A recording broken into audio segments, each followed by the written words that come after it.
Hi,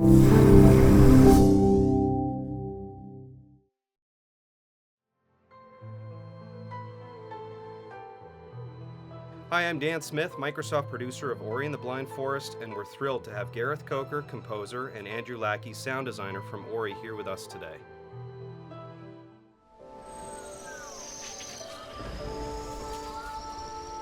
I wouldn't say I broke in. It was more the law of averages dictated that I would get an opportunity because I put myself out there a lot while I was a student at the University of Southern California, working on these games for free or low budget games or no budget games or student projects. It allowed me to experiment and try to understand interactive music in games and try to understand what works and what doesn't. So it was less about breaking in and more about writing music for lots of projects and thus creating a network of people that I might be able to work with in the future. I originally started off in film. I worked in LA for about 7 years.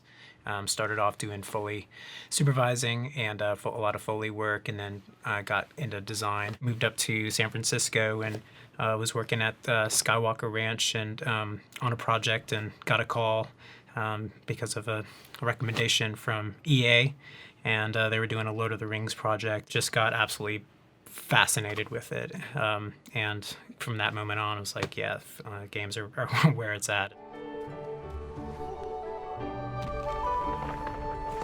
At that time, the company was much smaller. Basically a maybe 5 or 6 person team at that point. But they came right out and said, we're looking for the audio director for our studio, and we want award-winning sound. And this was like this was at a time when they were just starting off, and so it was a very interesting kind of genesis to a project, very, very different than just about every other project I've ever worked on. With Ori being brought in at the beginning, and with it being such a musically driven game, there's very little dialogue. I think Moon thought it important that music could inform the art and art can inform the music, and the two kind of evolved over time.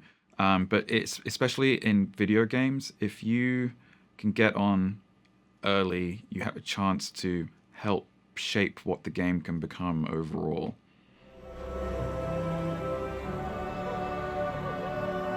We get to see Naru as a child, which is a character that actually voiced Naru, and as an adult in Ori, and but for the kid Naru, I got my 2.5 and 4.5-year-old to do lots of giggles and little vocalization sounds. So that's one kind of personal and also creative approach that was different about it. When Ori comes out of the cave in the prologue, there's this quite cheerful theme as he heads towards Naru, and you hear it there, and that's kind of it, because it's a pretty happy theme, and Ori's not generally a pretty happy game. The story's about Ori and his journey through the world, so that was the reason for having one theme. But now we've got this whole section which is dedicated to Naru. We've been able to expand on one of the secondary themes. There is a little bit of Ori's theme in there, but Ori's theme is now the secondary one, and Naru's theme is primary. Gareth, the composer, and I are both very fond of the Kuro hide sequence, where you're kind of interacting and you're getting to play a little bit of cat and mouse with Kuro, who's the who's the antagonist. But really, the whole game, front to end, is a favorite moment.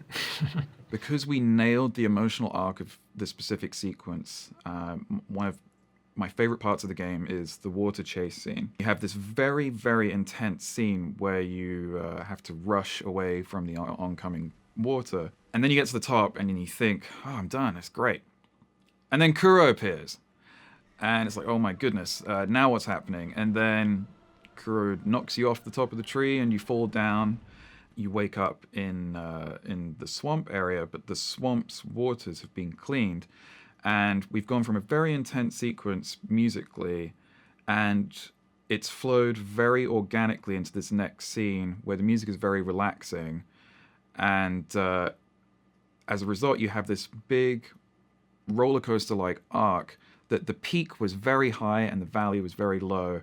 And the first time I watched that sequence from start to finish, I was like, this is really good. This feels really special. I don't think there's going to be a single player that doesn't enjoy this moment.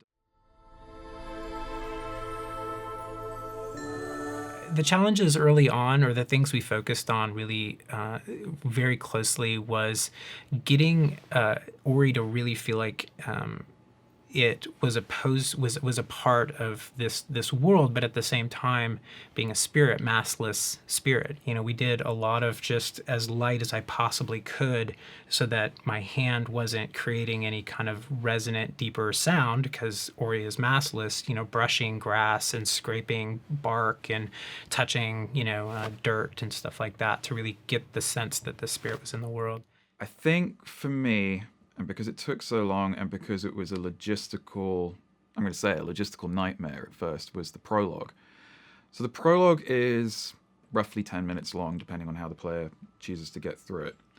And you think, right, that's 10 minutes of music. But as a composer, I've got to accommodate for the person that is going to sit and look at the scenery and think, oh, look at these pretty graphics, because they are very pretty. And that's kind of a pain. So it's 10 minutes of music broken up into about 28 cues, and making that all work and transition smoothly and feel good emotionally. It's probably been the biggest challenge I've ever had scoring a game. As a result, when it came to the later cutscenes, I was like, oh man, this is so easy.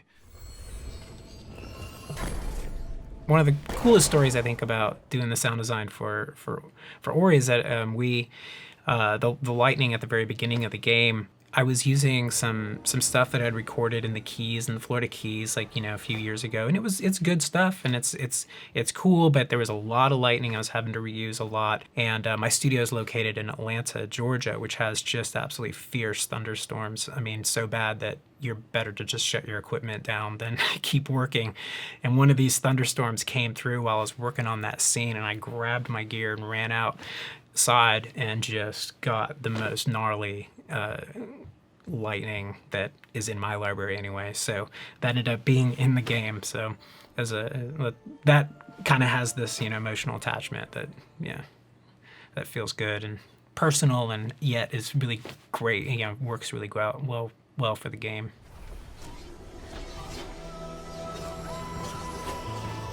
Ori's called an orchestral score, but really the orchestra it's kind of the glue that holds the score together, because we've got a lot of different areas in the game, and they all have lots of weird sounds. Like the music in Forlorn Ruins, it has an orchestra in it, but it sounds very different to the music that plays in Mount Horu, which also has an orchestra in it, but it feels different. I've already talked about emotional arcs already. It's very important in music to have these emotional arcs, and you can do it with computers, but it always sounds artificial and forced. And with real humans, they're tapping into their life experiences and putting it into the music. And when that comes across in the music, it's felt by the player. And based on the feedback from the soundtrack, it clearly was felt by the player. So I think the decision to record with an orchestra was vindicated as a result. Yeah, that's been pretty nice. I'm not gonna lie, especially getting nominated at the Game Awards. So we had little Ori alongside Master Chief, the Soul Survivor, Snake, and Geralt of Rivia. So it's like really iconic game characters that have been around for a long time, and to have Ori alongside them was really quite an honor. I think the Golden Joystick, because that was a player's choice one, that was quite special, because it's just having our fans come out like that and support us in that way, in what must have been a pretty substantial number, was very flattering. It's a good thing I can't keep count anymore, but I hope they keep coming, because it's really awesome. Some of the awards have been both music and sound, but the sound directly, we were nominated for a Music Plus Sound Awards. I think that's what it's called. And then and then more recently a golden joystick, and we won that one, which is just awesome, which is a Player's Choice Award, and to be recognized, especially with the caliber of games that are and soundtracks that are out there, is truly amazing. And then to win is it's kind of both humbling, and you're really proud of the work, but it's at the same time really humbling.